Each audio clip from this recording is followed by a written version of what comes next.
everybody, this is Jacob Nally from the Graphite Lab, and today I'm going to go through a recommended workflow that you could use when managing your invoicing inside of ServiceTitan. So when you're inside of ServiceTitan, the batching and exporting process can feel very complicated and overwhelming.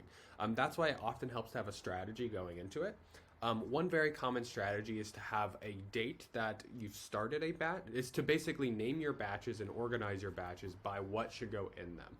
Oftentimes people, when they're doing these batches, will group them by transaction type, business unit, date, etc. So one thing that you could do is, let's say you are on a weekly batching and posting process. What you can do is every single week you can come in here and create a new batch, and basically you would name the batch the first day of the week that we're actually doing the batching.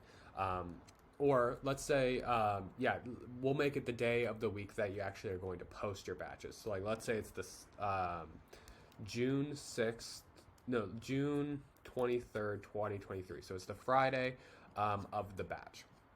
And then basically what you're going to do is what you're going to have your team throughout the week add their batches here, add their invoices. So as the team's reviewing their invoices, they go through each and every day and they'll take a look at their invoice. They'll go, okay, everything's good. I'm happy with it. Add it to a batch.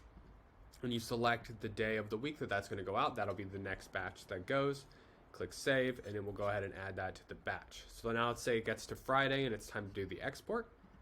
What you can do is go ahead and come over here and click into the batch and go to batched and review all of the transactions that are in here. Just do one last pass, make sure everything's good before you go ahead and post the selected batch. Basically what happens when you post the batch is it takes this batch out of circulation and prevents anyone from adding anything additional to it.